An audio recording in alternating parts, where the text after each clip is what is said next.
충격적인 하루였죠. 그런데 최근 코스피가 이렇게 높은 변동성을 보이니까 면역이 된 것 같기도 한데 어쨌든 오늘 코스피가 8.95% 빠지면서 7천선이 무너졌습니다. 1만 P를 외치던 게 엊그제 같은데 7천선까지 무너지면서 무너질 때는 역시 한도 끝도 없이 급하게 무너지는구나 이런 생각을 하게 되었습니다. 장중에는 8% 넘게 하락한 상태가 이어지면서 서킷 브레이커까지 발동되었는데 올해 들어 벌써 7번째입니다.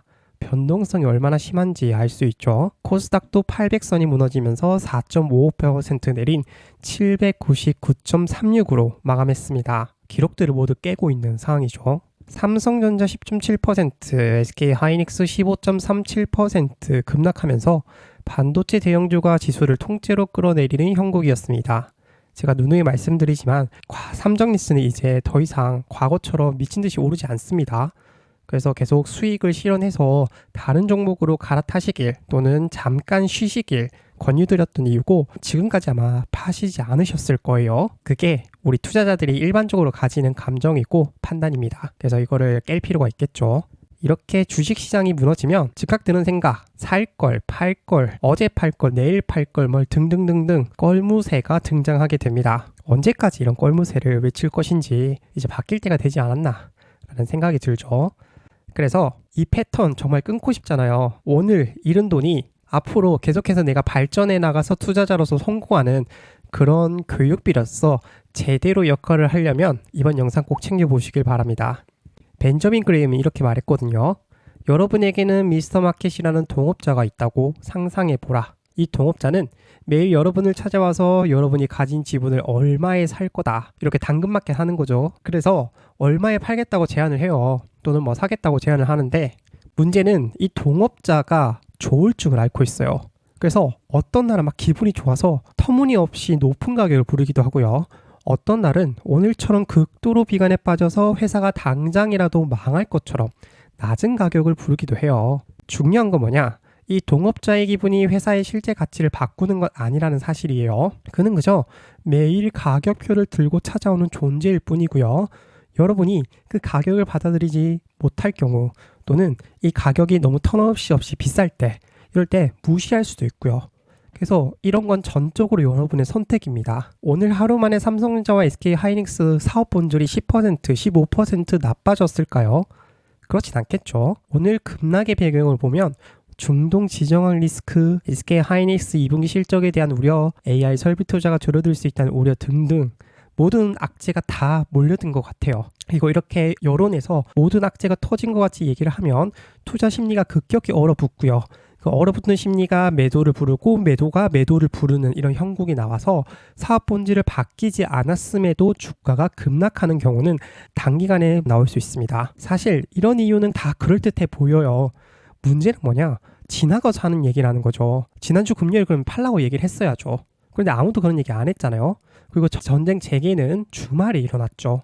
그리고 이렇게 나열한 주가가 정말 이 주가 빠진 분명한 이유인지 우리가 설문조사를 할 수는 없잖아요. 매도하는 사람한테 가서 왜 매도했습니까? 이렇게 설문을 할 수도 없기 때문에 정확히 그 이유가 주가에 빠졌는지 몰라요. 그냥 전문가들이 나와서 이렇습니다 라고 이제 분석 자료를 내놓지만 그거는 정말 사후적으로 분석을 해봤더니 이렇다라는 걸 대부분이에요. 그들도 몰라요 사실은. 그래서 오늘 시장은 그저 극도로 비관적인 미스터 마켓의 얼굴을 보여준 것 뿐입니다. 전문가들이 나와서 하는 얘기 틀렸다는 얘기는 절대 아닌데 그걸로 돈을 벌 수 있는 건 아닙니다. 그리고 그들도 미래는 예측할 수 없어요. 그냥 사후적으로 이랬습니다 라고 설명을 해줄 뿐이겠죠. 그렇다면 이런 날 대가들은 어떻게 반응했는지 한번 살펴볼게요. 워런 버핏은 2008년 금융위기 당시 시장 전체가 공포에 질려있을 때 오히려 우량 기업의 지분을 사들이는 쪽을 택했어요.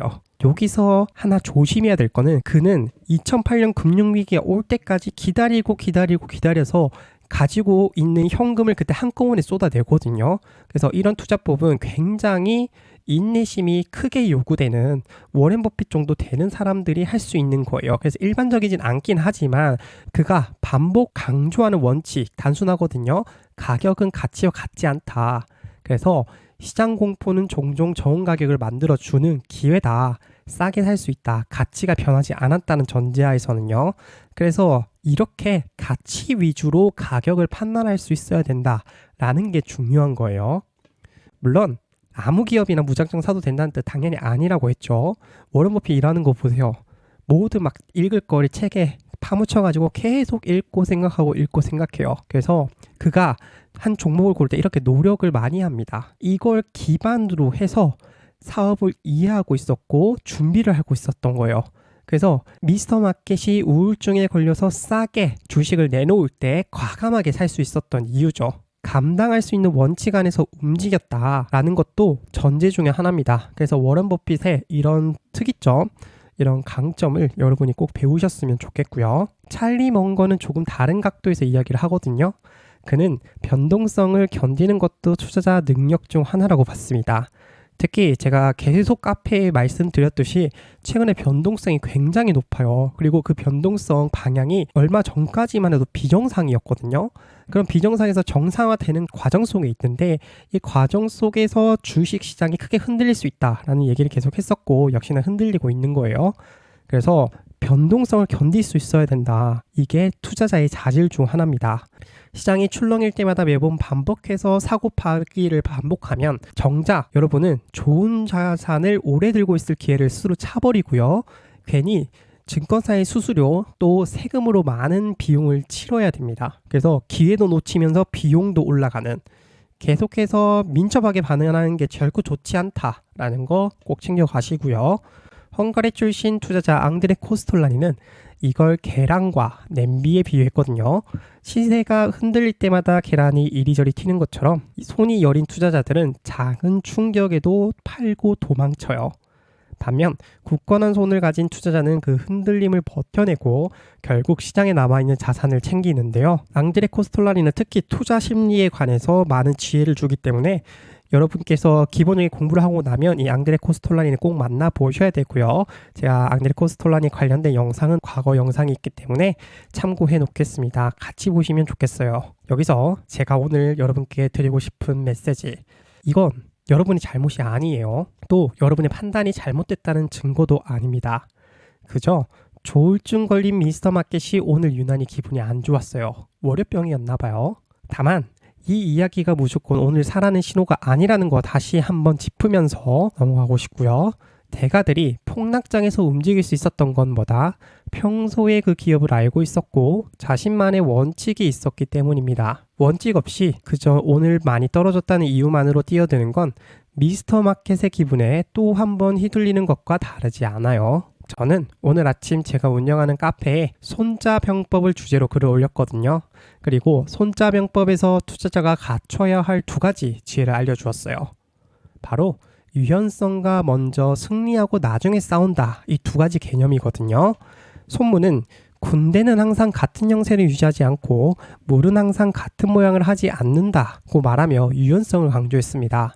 단 투자자에게 중요한 유연성은 시장 상황에 일희일비하는 그런 유연성은 아니고요. 매수하기 전에 종목을 분석할 때 새로운 기술, 투자법, 투자 전략에 대해 유연하게 배우는 것을 뜻해요.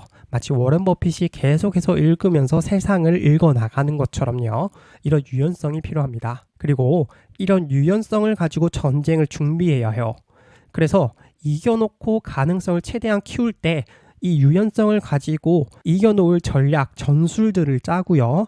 그렇게 전쟁을 시작하시면 되는데 여기서 전쟁을 시작한다는 건 투자 업계는 뭐다? 매수 버튼을 누르는 거예요. 즉 여러분은 매수 버튼을 누르기 전에 이 유연성을 가지고 전쟁을 싹 준비한 다음 그 전략과 전술을 가지고 이제 전쟁에 들어가면 된다. 매수 버튼을 누르면 된다. 이렇게 보시면 되겠습니다. 만약 여러분이 현재 주식을 매수할 때 이미 이겨놓고 투자한 게 맞다면 오늘 미스터 마켓의 조울증에 움직일 필요가 없어요. 아니 자신 있잖아요. 그런데 대부분 그렇지 않으시겠죠. 특히나 삼전닉스로 돈 좀 버신 분들 대부분은 그냥 사라고 해서 샀을 거예요. 그렇다면 지금이라도 유연한 사고를 가지고 기업을 하나씩 분석해 보시길 바랍니다.